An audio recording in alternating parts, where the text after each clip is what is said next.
छात्र जो गए वहां आंदोलन करने, उनको बर्बरता पूर्वक मारा गया, लाठियों से पीटा गया सर, उनके सर फोड़ दिए गए, उनके ऊपर आंसू गैस के गोले छोड़े गए, वो चीखते रहे, चिल्लाते रहे, 500 छात्रों को घायल किया। और बिहार के अंदर इन लोगों ने AK-47 चलाया सर। वो आतंकवादी हैं हमारे छात्र, वो हमारे घरों के बच्चे आतंकवादी हैं सर, जिनके ऊपर आपने गोलियां चलाई। और तो और इनकी एक सांसद है मान्यवर, उन्होंने किसान आंदोलन में किसानों को गालियां दी, नौजवानों के आंदोलन में नौजवानों के लिए इतनी भद्दी टिप्पणी की मान्यवर, इस सदन के अंदर मैं कह नहीं सकता मान्यवर। हमारी बच्चियों को यह कहा गया, उनके चरित्र के ऊपर सवाल उठाया गया। मैं निवेदन करना चाहता हूं JP नड्डा जी से, समझाइए अपने उस सांसद को। अभी तो उसको एक थप्पड़ पड़ा, सिर्फ 5 उंगली के निशान पड़े थे। ऐसी बात करोगे, गटर जेनजी को गटर कहोगे, जेनजी को गटर करोगे, तो तुम्हारी सरकार को इस देश का नौजवान, इस देश का जेनजी पकड़ के गटर में डालने का काम करेगा।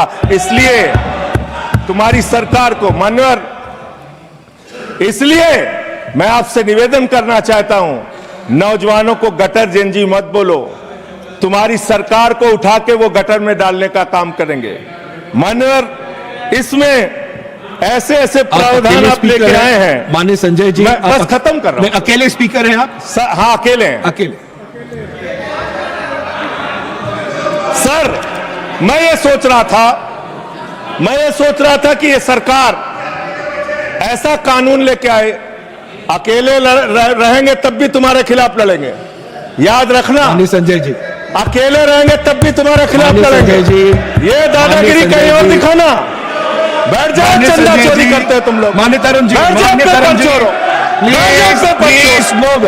माननीय Sanjay ji, address the chair, chair को एड्रेस करें, एड्रेस द चेयर। माननीय संजय जी, मैं सीरियल कर रहा हूं सर।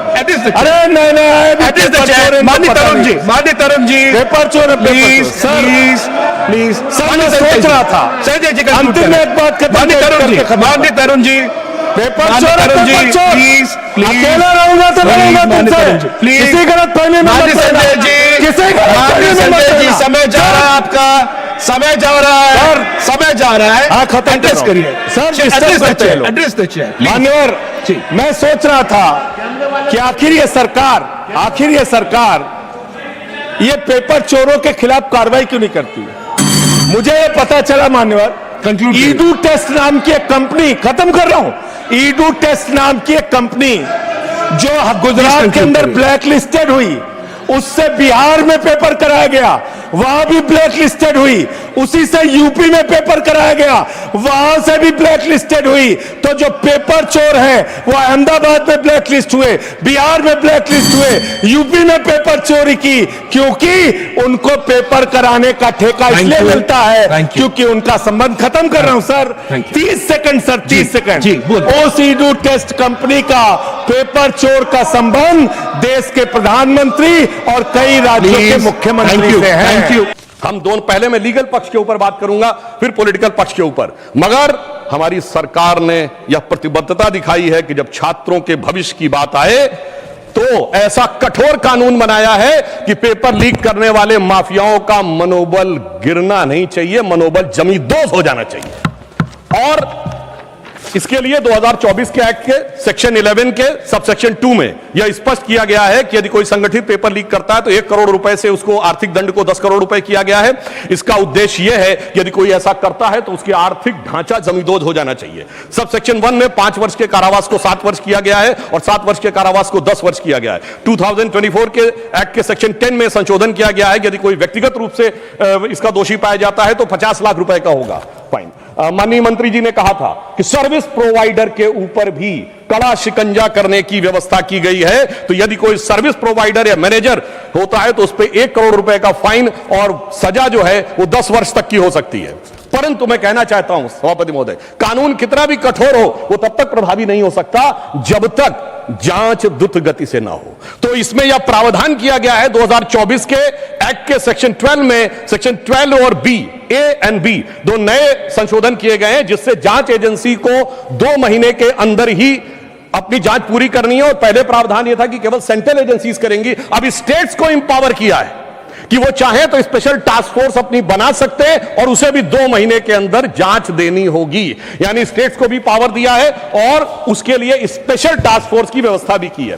परंतु सभापति महोदय, जांच कितनी भी द्रुत गति से हो, जब तक न्याय द्रुत गति से ना हो तो भी समस्या होती है।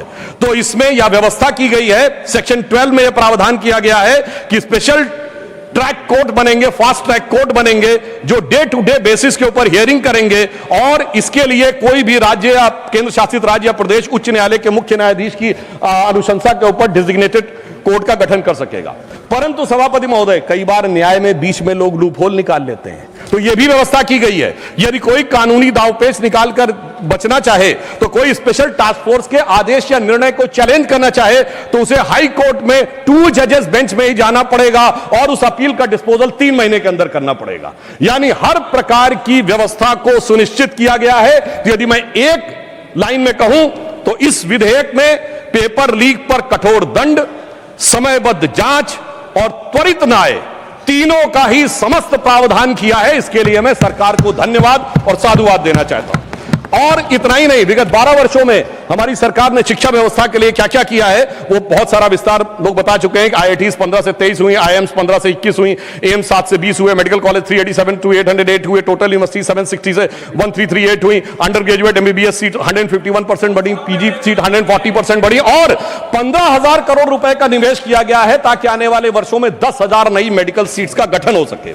सरकार ने 50,000 करोड़ रुपए का निवेश 2023 में अनुसंधान रिसर्च फाउंडेशन के लिए किया है और यह भी व्यवस्था की है कि 6,000 हमारे जो कॉलेज है 6,300 संस्थाओं में वन नेशन वन पोर्टल, ताकि इंटरनेशनल जो हमारे जर्नल्स होते हैं वो फ्री में अवेलेबल हो। 13,000 टॉप जर्नल्स आप कोई भी बच्चा जाके वहां से डाउनलोड कर सकता है। और इतना ही नहीं है सभापति महोदय, विगत 12 वर्षों में QS वर्ल्ड रैंकिंग में, जहां 2014 से पहले हमारे संस्थानों की संख्या सिंगल डिजिट में थी, आज 54 इंस्टीट्यूट हमारे ऐसे हैं जो QS वर्ल्ड रैंकिंग के ऊपर जिनकी रैंकिंग होती है। और मैं यह भी बताना चाहता हूं आज भारत की शिक्षा व्यवस्था के प्रति क्या आकर्षण उत्पन्न हो रहा है। 58,000 से अधिक विदेशी छात्र आके पढ़ रहे हैं।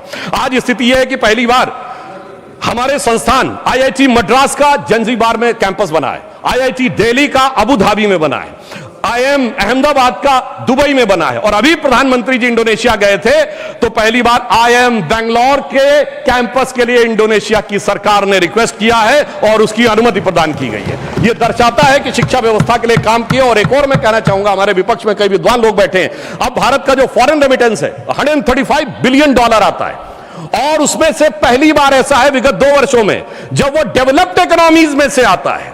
यानी हमारा जो टैलेंटेड यूथ है जो जाके जिसको आप हाई लेवल स्किल वाले जॉब्स कहते हैं उनमें से करके वो ला रहा है, तो यह दिखाई पड़ता है कि हम कितने सही ढंग से काम कर रहे हैं। माननीय खड़गे जी ने बोला था कि साहब हमने उनसे सीखा और हम ही जो है वो उनसे सीखने के बाद ये नीट का और NTA का विषय लाए। तो मैं कहना चाहूंगा, माननीय मंत्री जी ने बोला था कि 1992 में अवधारणा दी थी और उसके बाद 2014 तक राह देखते ही रहे। इसे कहते हैं आह को चाहिए एक उम्र असर होने तक। तो इसलिए मैं कहना चाहता हूं वो वास्तविकता में मोदी जी की प्रतिबद्धता से वह विषय सफल हुआ। और मैं उस डिटेल में नहीं जाना चाहता, बहुत सारे डिटेल्स माननीय मंत्री जी ने बताए किसके कालखंड में क्या क्या पेपर लीक हुए, पर एक उदाहरण देना चाहता हूं। ये तो अपने नेताओं के प्रति संवेदनशील नहीं है। मैं याद दिलाना चाहता हूं, राजस्थान में कांग्रेस के शासन काल में एक यात्रा निकली थी, पद यात्रा, अजमेर से जयपुर तक। सचिन पायलट जी ने यात्रा निकाली और कहा पेपर लीक कितने हो रहे हैं कि मैं छात्रों के हित में पदयात्रा निकाल रहा हूं। मगर अफसोस कि उन्होंने उसके ऊपर कहीं कोई शिकन नहीं आई। उन्होंने, और सुनिए, इनके मुख्यमंत्री ने बोला, बात रिकॉर्ड पे जा रही है, इनके मुख्यमंत्री ने बोला मैं तो जादूगर हूं, सब ठीक कर दूंगा। और उस समय सचिन पायलट जी का मीडिया में बयान है जिसमें उन्होंने कहा पेपर लॉक में था, लीक हो गया। ये कैसी जादूगरी है।